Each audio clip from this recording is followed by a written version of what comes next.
Hi, welcome to the Single-Handed Chef. Today we're going to do braised chicken thighs. And the one thing about chicken thighs that I love, it's the best meat outside the oyster on the back of the chicken. Chicken thighs are the best part of the chicken. It's such a good flavor, and so I don't know why people don't eat more of it. The breast, people get it. People that don't know how to cook it, it just dries out on them. And when I'm going over to people's houses, I'm like, why don't you cook some chicken thighs? So, and the good thing about these two, it's really hard to overcook chicken thighs. If you take the skin off, then you don't have as much fat, and you're still dealing with really good protein and really good flavor. So what we're going to do today is we're going to do kind of like a Southwest style rub on it with a little bit of oranges. So I'm gonna tilt it down and show you what I've done. So I bought some chicken thighs from Wegmans, and I got some oranges from the Produce Project. And so what I do when I cut those is I stick it on the nail and I cut it in half. And I use the juice, and fresh citrus is so much better than not fresh citrus. If you have a salt rub, those are not so bad. If it's store-bought, if you want to make your own, you can microplane the outside of it and toss it in salt and still get that kind of orange flavor. It's hard for me to do with one hand. I'm still trying to figure out how to do that. But this is a good way to add a little sauce to this, because you want a little sauce when you're braising items in the oven. So right there,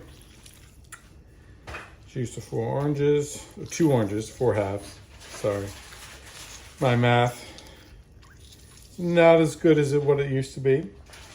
Rinse my hand off, make sure you're rinsing all the time, especially if you're dealing with raw meat. And so what we're gonna do is throw those smoked paprika in here,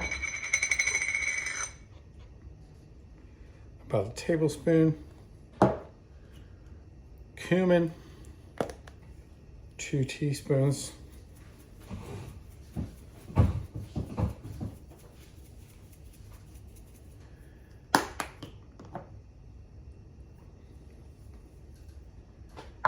we go.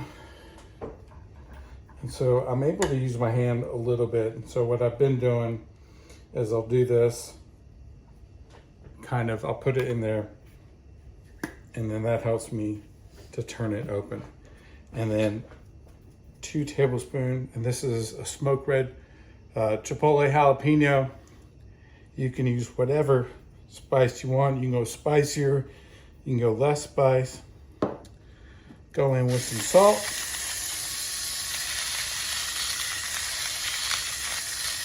About 2 teaspoons. And black pepper, about a teaspoon.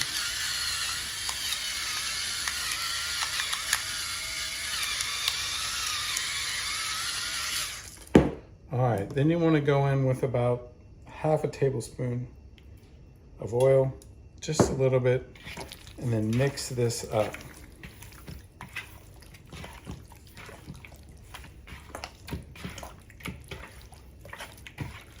And you want to let this sit in the juice for about at least a half an hour. If you want to, you can do this a day ahead of time. And you just want that flavor to permeate through all the meat.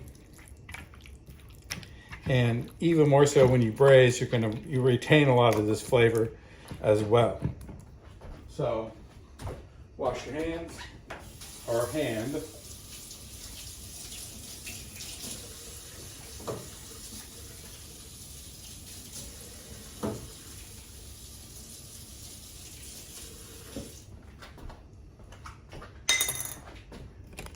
And then we'll let that sit for about a half an hour, and we'll be right back to I'll show you how to braise the chicken thighs. All right, we're back. Been letting the chicken marinate for about 30 minutes. and it's gonna be a little bit more intense flavor. I have a cast iron skillet. I don't know if you can see it smoking in the background. And I preheated my oven to 375 on the convection. If you don't have a convection, that's okay, go to 400. If you do have convection, stick at 375. And so I'm going to now put the chicken in and then in the pan, and then we'll put it in the oven and we'll roast it on one side. We'll let that go for about 10 minutes, bring it out, flip it, and let it go for another 10 minutes, and we'll check to see where we're at. So, I'm gonna take your thighs and just place them in the pan. And you want it to be smoky like this when you're braising. You want a sear. You don't want it to be like too hot. You don't want to put it on high. And make sure your pan's big enough for all your chicken, because that's really important. So now that we have that going, I'll take you over here for a quick second. So that's starting to sear. And so we're going to put that in the oven.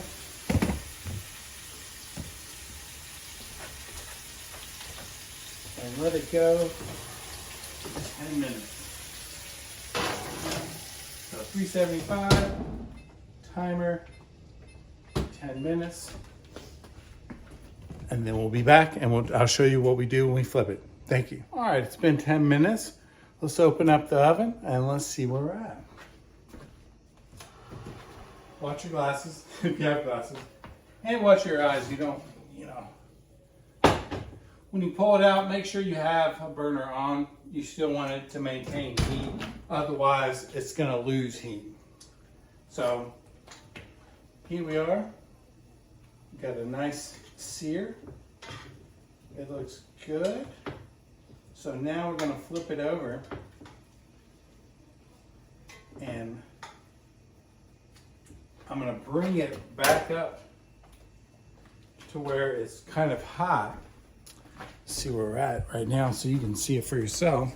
So you got a little brown on top, and that's what you're going for throughout. So you're gonna put it back in and go a little bit longer. So we're gonna go up right here. The liquid that we have in there is starting to boil, which that means the pan is hot again. So we're going to go back in the oven for another 10 minutes.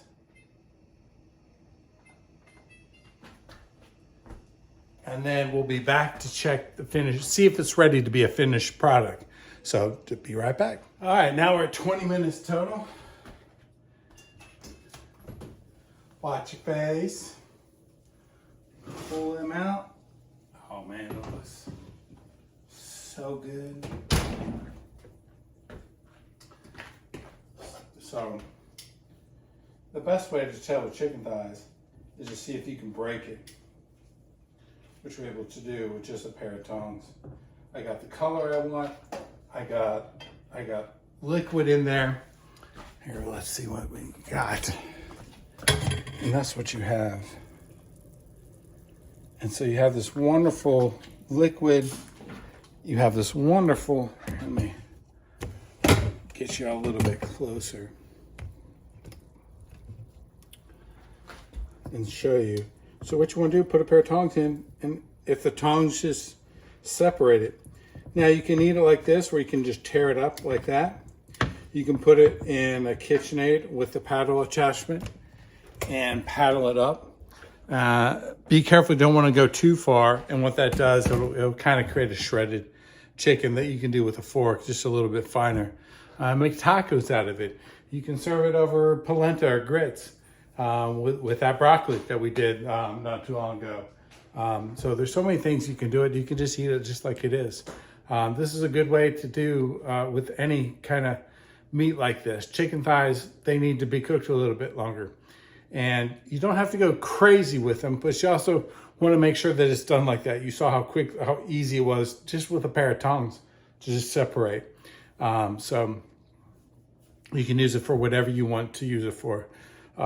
So that's all I have for today. Thank you so much to Produce Project for donating all the produce. Check them out. It's a really good, what they're doing is amazing. I think it's like 18, 20 bucks a week, and you just get local produce, and you can do it every other week. You can do once a month, so you can set it up however you like. So thank you to them for being one of my sponsors, or my only sponsor.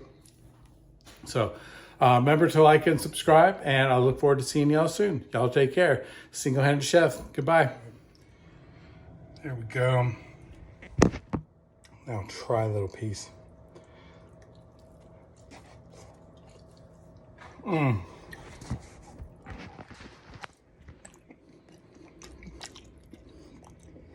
Tender, juicy.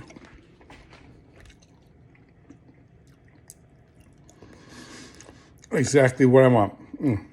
So good.